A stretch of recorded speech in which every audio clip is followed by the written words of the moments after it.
es alucinante. Fernando Tuesta, sin duda, una de las personas que más conoce sobre temas electorales, analista, profesor universitario, ha tenido la gentileza, presidente de la comisión de alto nivel, que planteó unas líneas de reforma que ojalá en el nuevo escenario se retomen y se hagan las cosas con más profundidad y un poquito más en serio. Ha tenido la gentileza de venir esta mañana. Fernando, ¿cómo estás? Qué gusto saludarte, buenos días. ¿Qué tal, Iglesia? Buenos días. Gracias por venir. Estamos como en dos mundos paralelos, o sea, hay un presidente del Congreso que está haciendo cosas que no puede hacer y por otro lado el presidente, bueno, ya haciendo cosas que era necesario haga y parece que le ha costado conseguir también gente que lo acompañe en los ministerios, ¿no? Primero hablemos sobre el Ejecutivo. ¿Cómo has visto ese gabinete? ¿Lo ves como para estos tiempos? ¿Te ha sorprendido algunos nombres? ¿Te parece que era más o menos lo que iba a pasar? Yo creo que es un gabinete más cercano al presidente Vizcarra. Es decir, han regresado gente como los ministros Trujillo, Meléndez, que son cercanos al presidente. La misma Miriam Morales, que es su secretaria de despacho, ahora está en una cartera. Ese es un dato bien importante, está ¿no? en una cartera, ¿no? Entonces, eso por un lado. Por otro lado, parece que no ha sido tan fácil, digamos, reclutar ministros. Se han demorado más de lo que las circunstancias ameritaban. Es un gabinete, repito, además, con una persona como el ministro, ahora primer ministro Vicente Ceballos, que ha trabajado ya con el presidente y que también es de Moquegua. ¿Es verdad? Entonces, es un gabinete, repito, más cercano. Y quizá, intentando entender esto, es lo que quizá el presidente se sienta un poco más cómodo, ¿no? Hay que tener en cuenta que este... ¿En qué radicaría la comodidad con un gabinete como ese? ¿A qué te refieres concretamente? ¿Qué es porque, por ejemplo, ha trascendido que en el momento de la discusión sobre la cuestión de confianza, no hubo al interior del gabinete esa cierta unanimidad que también el momento podía exigir. De acuerdo. ¿No? Entonces, gente más cercana que él conoce, ¿no? Hay que repito, entender que este es un gobierno, ya sabemos que nació en circunstancias también especiales, ¿no? Y que es un gobierno que no tenía bancada, que no tenía partido, que no tenía referencias sociales organizadas en donde tú podías decir, de aquí me sirvo. Y entonces, claro, uno tiene pues una capacidad también limitada de tener no solamente amigos, sino que estén dispuestos a estar a la cabeza de una cartera. Y entonces este es el gabinete quizá que esté más cerca a eso, ¿no? Claro, un lado es la cercanía y otro lado pues es, claro, la capacidad de gestión. Claro. Esa combinación, porque tú puedes tener muchos amigos, 1 millón de amigos, y en realidad no te sirven para el caso, ¿no? Ahora, Fernando, en un momento además, que una vez que pase, y después te voy a preguntar por eso, porque me da la impresión de que esto va a tener que pasar, o sea, digamos, el Congreso no puede estar en esa actitud todo el tiempo, la gente va a empezar a mirar con mayor atención la gestión. Totalmente. ¿No? Justamente ayer en la columna que tengo en el Diario del Comercio, termino justamente señalando que ahora, contra lo que se cree, la va a tener más difícil el presidente Vizcarra, porque al no tener, digamos, un Congreso que es opositor, allá van a suceder dos cosas. Uno, porque el punto de apoyo ciertamente de su aprobación está dado en que le encabeza a su vez la lucha contra el Congreso, que la gente lo veía, lo ha visto siempre altamente desprestigiado. Pero por otro lado, tiene que rendir cuentas en términos de su gestión, que no es fácil. No. Porque no es fácil por varias razones.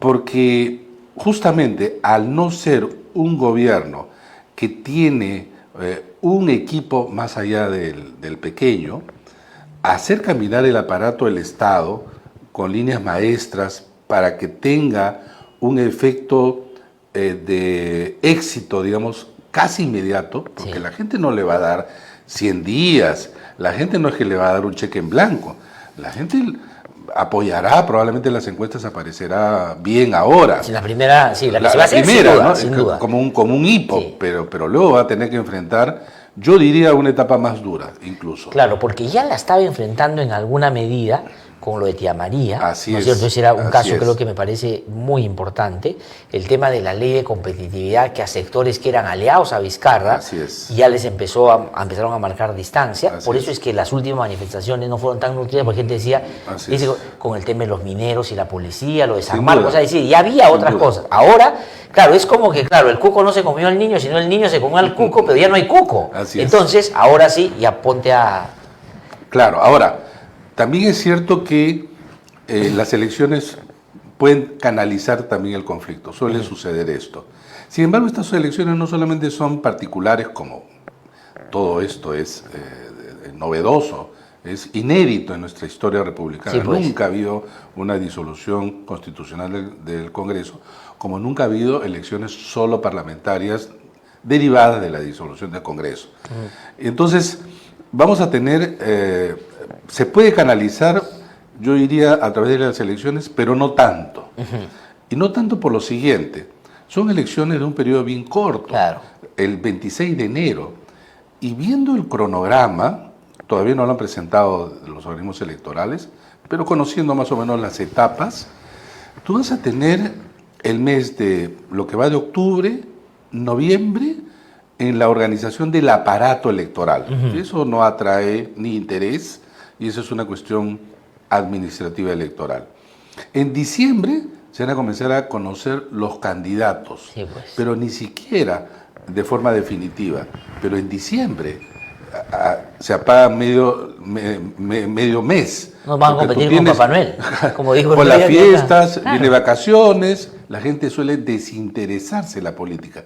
Y en enero, las elecciones son el 26 de enero, va a ser el único mes de campaña. Va a ser esto una campaña de un mes. Pero tienes el otro componente. Para muchos no será tan atractivo. Sí. Porque se conoce que preferirán aquellos, digamos, que tienen cierta posibilidad de ingresar al Parlamento a través... 5 años a año y medio, sin 5 duda. años a año. Pero, digamos, ha salido otra interpretación que no me parece del todo mala, que hay como dos incentivos, ¿no? Digo, te pregunto, ¿no? Uno que, claro, pueden aprovechar las agrupaciones para poner, digamos, nuevos cuadros, en fin, irlos mostrando para que se vayan, no en la onda pues de ir a probar, sino cuadros, no sé, algo consolidado Sí, que puedan de entrar. alguna manera formándose. Formándose. Y lo segundo es que yo creo que, claro, uno tiende a desmerecer ese periodo por el tiempo. Pero puede ese año y medio ser central, Fernando. No, Imagínate, sin duda. si ese Congreso de año y medio, por ejemplo, le quita todo el blindaje a los corruptos, imagínate. O sea, revierte lo que hizo el Congreso anterior. Y ese solo hecho cambia la situación. Y lo segundo es las reformas que han quedado pendientes. Sí, yo no digo que todos van a estar en esa situación, pero también hay que tener en cuenta lo siguiente. ¿Sabes qué? Acá juega mucho, más que la cohesión y la perspectiva partidaria, la individual en Sí, pues. particular. Entonces, allí los candidatos o potenciales candidatos van a medir según sus intereses personales. Sí, sin duda. Yo estoy seguro, como tú, que ese Parlamento de año y medio no es que es un Parlamento de pasada que no va a actuar. Va a tener que legislar y va a tener que desarrollar también control político. Sin duda. Ahora, y acá viene el otro tema, contra los que creen que esto va a ser necesariamente va a ser un Parlamento, digamos, subordinado al gobierno. Porque mira, de los 24 partidos van a tener ventaja los partidos cuya marca es reconocida. Sí, pues. Fuerza Popular, el APRA, Acción Popular, Alianza para el Progreso, Frente Amplio, ahí van 5, digamos el Partido Morado que ha estado trabajando a nivel nacional, quizá el PPC, estamos hablando de 7 de 24. O sea, tienes más de la mitad que la gente no conoce. Sí. Entonces, y la gente va con una campaña corta, la gente va a escoger dentro del menú, y ese menú parte también de reconocer o conocer a determinadas logos, nombres. Ahora, pero en algunos personas. casos, exacto, los logros y los nombres de las agrupaciones para la gente van a ser casi codinomes, en el sentido que los van a vincular estrechamente a la organización y probablemente no voten por ellos. Pero el asunto es que puede terminar beneficiándose algunos movimientos que tampoco es que sean muy solventes y todo, y entre, ¿no? Sí, pero ¿sabes qué? Acuérdate que, nuevamente, la gente no vota en general, vota por lo que le presentas. Sí, pues sí. Y entonces ante un conocido y un desconocido optará generalmente por el primero. Pero además ahí va nuevamente tener un peso muy importante es quiénes son los que se presentan. Acá no hay un resultado, no va a haber un resultado general único, va a haber resultados por regiones, departamentos. Sí. De repente quiénes van a presentarse por Lima, etcétera. Ahora bien, este es un problema también de la no reelección. Sí, pues. Del cual, cuando discutido acá, yo personalmente no estuve nunca a favor de eliminarla, porque así como hay congresistas que han ayudado a desprestigiar de manera profunda al Parlamento, hay buenos congresistas que han habido, sí, yo estoy de y acuerdo. de varias bancadas, ¿eh? Sí. Y de varias bancadas, ¿no? Lastimosamente esos buenos congresistas no lo vamos a tener, si siguen en la política, hasta el 2026. Sí, pues. Hasta el 2026. Y eso también, ¿sabes qué? Quiebra de alguna manera las carreras políticas. Porque finalmente la gente solía decir lo siguiente, ¿no? Son los mismos de siempre, ¿no? Están las mismas caras de siempre, los mismos nombres. Es un error. En América Latina, el Perú tenía la más baja tasa de reelección parlamentaria, sí, pues. ¿no? Es? 17% en los últimos 30 años, sí. imagínate, ¿no? Sí. El promedio, ¿no? Ahora, digamos, repiten, si bien es cierto, algunos, pero no necesariamente son los mismos, porque podían haber en este Parlamento repetido no los que siempre repiten, sino algunos nuevos que hicieron un buen papel. Sin duda, ¿no? sin duda, sin duda. Y ese aprendizaje parlamentario se pierde. Sí, ahora, Fernando, solamente una nota ahí de pie de página. En el caso de esta elección que va a haber en enero, los que postulan para terminar el periodo de estos 5 años. El 28 de julio de 2021, sí. Por lo tanto, los actuales congresistas que se van, o los que fueron congresistas hasta hace unos días, se van, esos no pueden postular el 2021. Mira, personalmente creo que no. Sí. Porque en realidad la reelección debe verse como el periodo de 5 años. Claro. Pero es como el Vizcarra. Pero puede ser que para ellos exista una interpretación diciendo, bueno, nosotros terminamos el 30 de septiembre y ha habido otro congreso y por lo tanto no es reelección. Allí se va a resolver esto en el momento en que ese ex congresista se presente una lista de un partido se intente inscribir en el jurado electoral especial del 2021 y el jurado electoral evaluará y podrá desestimar su inscripción. Ya, pero si se fuera el caso del presidente podría hacer lo mismo. Claro, entonces apelaría y lo resuelve de manera definitiva el jurado. Yo creo que no se puede, de la misma manera que Pedro Pablo Kuczynski no puede ser candidato del 2021, digamos en un hipotético caso, por analogía. Bueno, Vizcarra tampoco. No, Vizcarra tampoco. Con claridad, no, pero con claridad, pero es que él sí va a estar hasta, digamos, hasta el 2021. No, pero por eso, pero podría decir, o sea, yo entré para completar un mandato. Ya, pero digamos, más claro es la figura de Kuczynski, porque él dice, claro, yo terminé y yo no soy presidente en ejercicio en el momento de la elección. Y por lo tanto después. Y por lo tanto yo podría ser candidato, ¿no? De acuerdo. Ahora, Fernando, y no es que no se intuía por lo menos, pero ha salido una crónica que ha escrito Fernando Vivas sobre Mercedes Arauz y la manera como ella le explica que terminó haciendo ese papel lamentable, creo yo, de asumir una cosa que no podía asumir, ¿no? Pero ¿qué te dice eso en el comportamiento político de Mercedes Arauz, más allá del aspecto más personal, ¿no?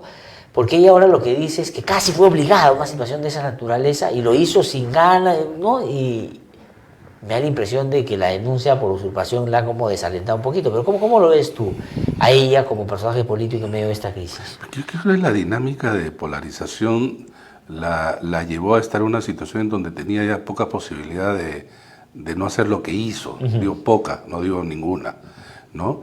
Porque ella está en contra de la cuestión de confianza, de la probable disolución del Congreso, y si tú comienzas a releer, digamos, las notas, ella va poniéndose cada vez más en una posición absolutamente distante y de otra manera ya cercana y hasta cobijada por la oposición. Sí. Entonces, claro, si tú dices, el presidente ha cometido una infracción constitucional, sus actos, entre ellos la disolución, es inconstitucional, ¿cuál es la consecuencia de ello? Si yo soy vicepresidenta y entonces me dicen se suspende al presidente, yo tengo que asumir. Sí.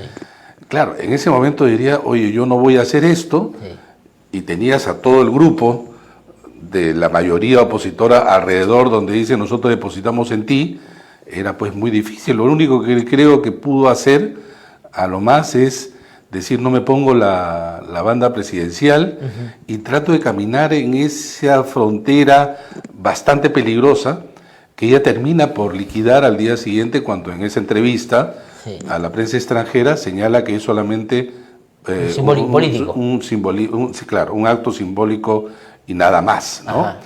Y es cierto, el mismo Pedro Olaechea se está cuidando, porque te lo deben asesorar, cuando él dice, yo soy presidente de la comisión permanente, Sí. dice, ¿no?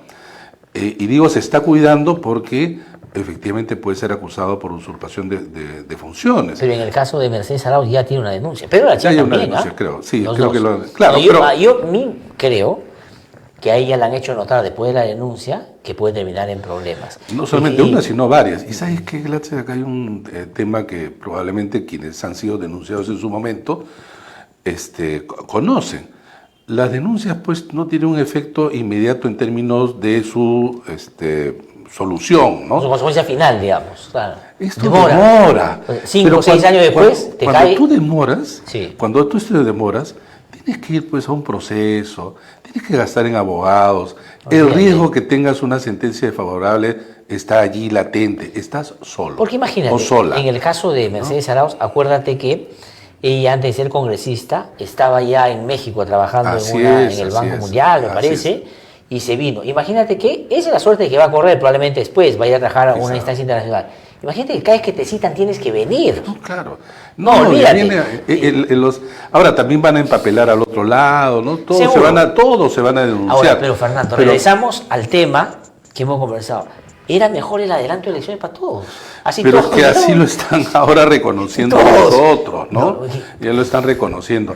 Yo creo que, por ejemplo, en términos de fuerza popular, ellos han perdido mucho, no solamente ya por la disolución, sino porque se les ha venido todo encima. Sí, pues. O sea, Keiko Fujimori, no sé si es que manejaba con tanta cercanía las decisiones, pero ciertamente ella, para empezar, está perjudicada. Sí. Uno, porque este TC no es el TC que hubiera querido. Si hubieran sido un poquito más, digamos, estratégicos, no hubiéramos pues mostrado estas candidaturas así, ¿no? Dos, si hubiera habido adelanto de elecciones, quizá hubieran ganado en términos de que la ciudadanía no concentrara en ellos la responsabilidad de todo lo que Sino sucedió en en el todos. Parlamento, sino, claro, En el en autorreconocimiento de todos. Así es, ¿no? Entonces, y quizá, efectivamente, yo digo que no estoy tan seguro, todavía dudo que el castigo sea de tal magnitud en las urnas que los vayan a desaparecer como quisiera mucho. Yo no creo, por eso es lo que te digo, reconocimiento del logo, ¿no? Pero han perdido mucho, Sí, pues. han perdido mucho, porque creo que además, quizá porque depositó en ellos, el sector más recalcitrante de Fuerza Popular, que a su vez se asociaba con sectores ultraconservadores, dogmáticos, religiosos. Sí, pues.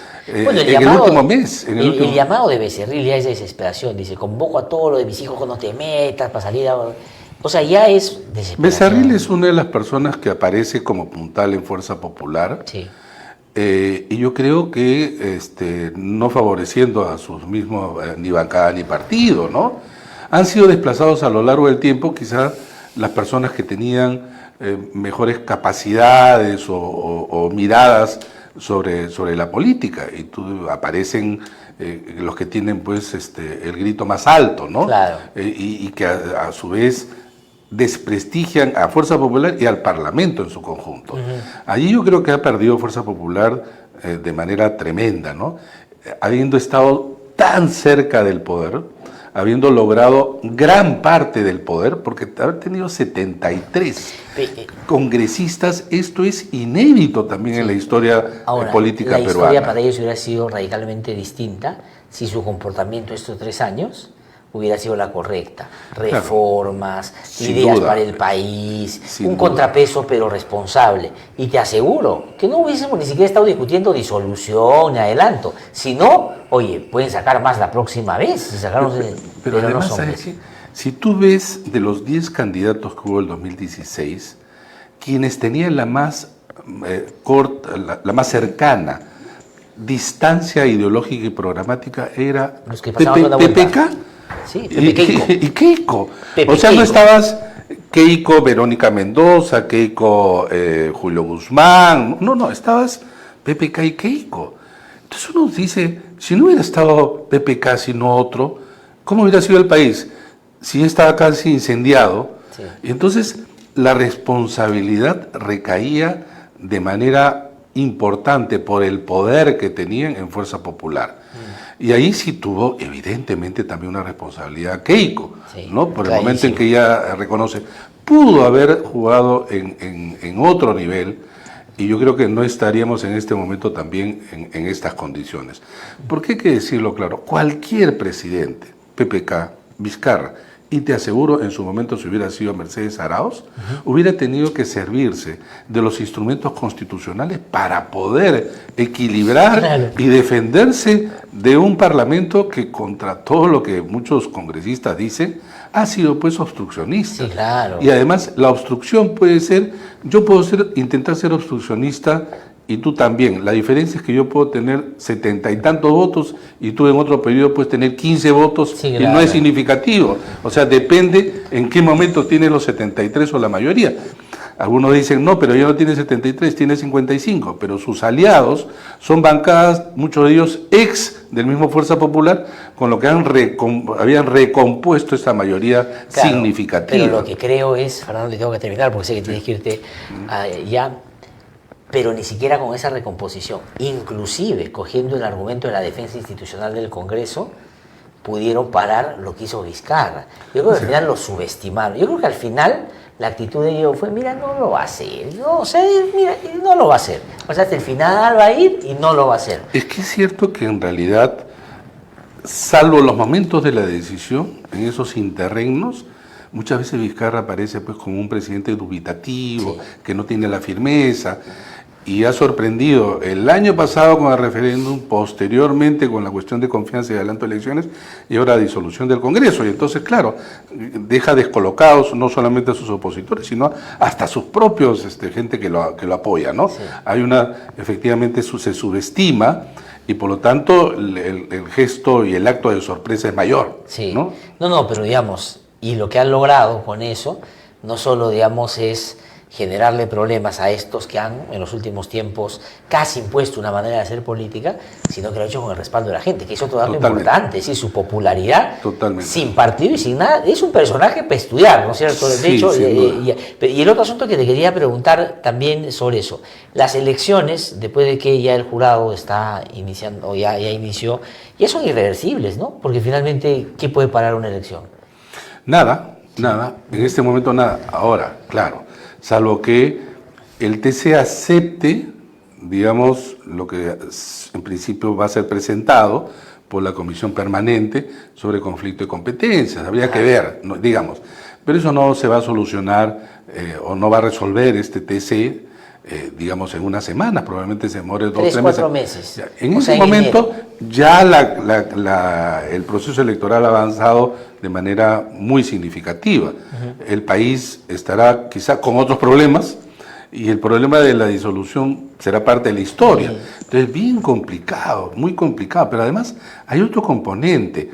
Generalmente en situaciones en donde en principio puede aparecer la duda sobre la legitimidad de un gobierno, la comunidad internacional se pone en alerta. Sí, claro. Y salvo el primer día que quizá hubo duda, acá no hay ningún país que ha por lo menos desconocido o ha llamado la atención sobre el gobierno. Ningún organismo internacional, lo único OEA que ha dicho Que saluda las elecciones. y que claro, lo ve el Tribunal Constitucional, pero que saluda las elecciones. De acá a 2 meses, 3 meses, Menos, esto estaremos pues, menos, ¿no? Menos todavía. menos, Es olvídate. altamente difícil que, digamos, resuelva. Ahora, ¿y en un cómo la sentido. señora Rosa Bartra ve un castrismo chavista vizcarrista comunista. O sea, por dos razones. Uno, por percepción, todos los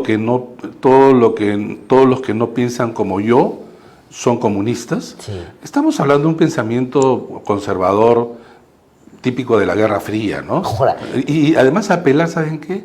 A algo que ciertamente en otros momentos puede calar mucho, que es algo así como el temor de la gente. Claro. ¿No? El temor de la gente.